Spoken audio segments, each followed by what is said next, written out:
this one. Have a look in your own eyes. No cure for this one.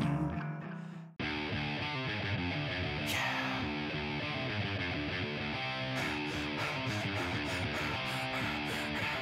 There's no cure for this one.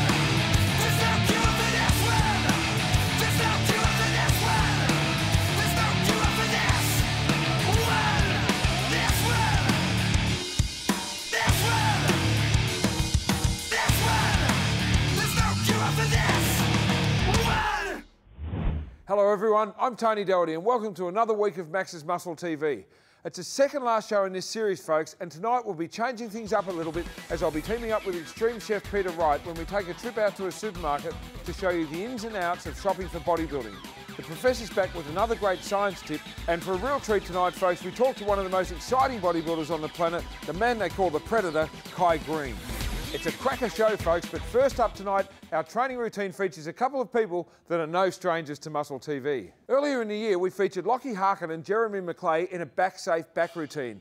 Tonight, we're training two often neglected body parts, calves and forearms. Take it away, fellas.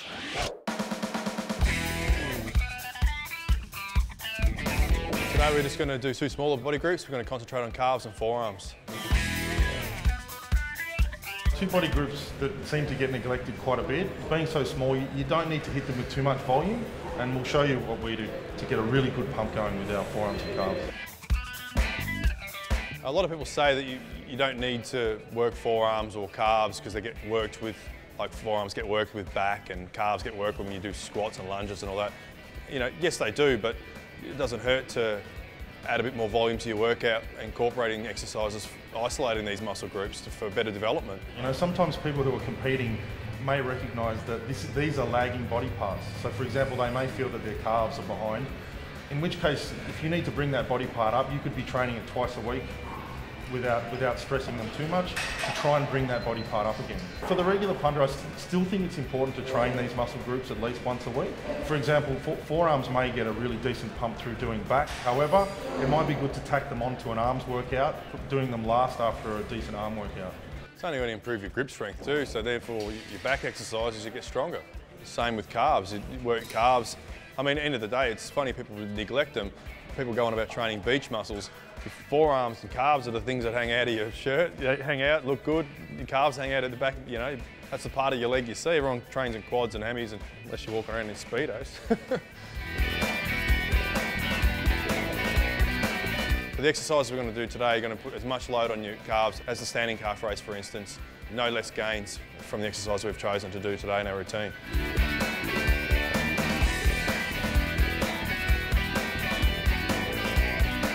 We're going to start with seated calf raises. It's a good way to get blood into the muscle. You're starting off really hitting the soleus muscle, which is the deeper of the two calf muscles.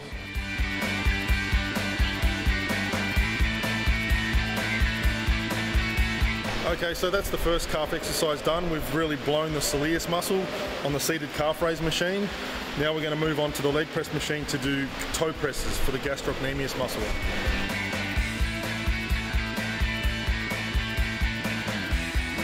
People with lower back problems are more suited to a more reclined position. That will encourage more extension rather than flexion, and I think if you've got a lower back injury, that's what you're trying to avoid, too much flexion and compression. Your calves are a really strong muscle group. They haul your weight around all day long, twice your body weight when you're stepping on one foot. Therefore, you need to put a lot of load on them. That load translates through your lumbar, which is too much pressure on your back.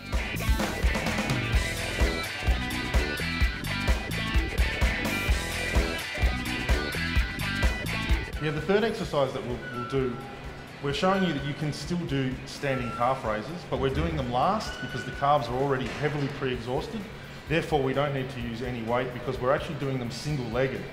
It sounds ridiculously light, but once they've been pre-exhausted by doing heavy seated calf raises and then the heavy toe presses, you'd be surprised how you can get away with just your own body weight and getting a really good pump on just one leg. Yeah, with calf raises, we usually shoot for a rep range of around 15, just a little bit higher volume than most other compound sort of moves, mainly because it's a muscle group that's, you walk on it all day, so it needs a bit more volume.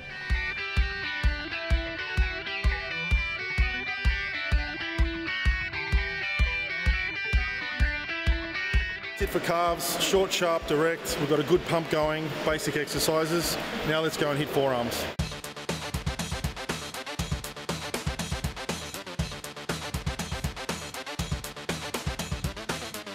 So the first exercise that we're going to do for forearms is barbell wrist curls. It's quite simple, just using a relatively light barbell and curling the wrists up to work the flexor group of the forearms.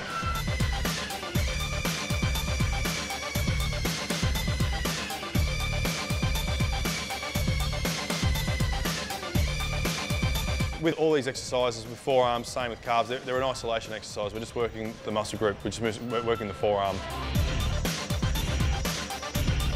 There's absolutely no point to trying to swing an overly heavy weight for this exercise. The forearms is a small group.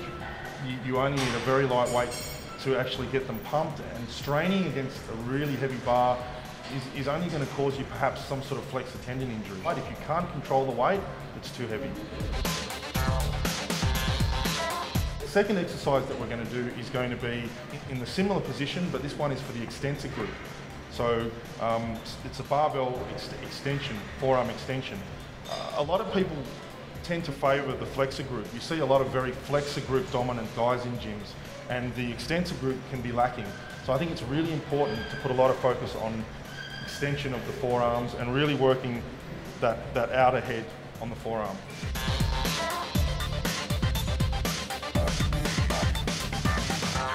Generally, we do them on our knees. It's just more comfortable that way.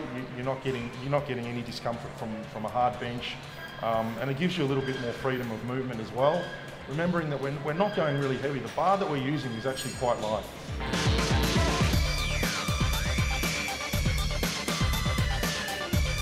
The last exercise for forearms is we're going to do a reverse cable barbell curl. Really emphasises the brachioradialis. Again, the weight's a manageable weight. We don't want to start using a swing, especially since we've done the other two exercises beforehand, and the forearms are pretty fatigued by then.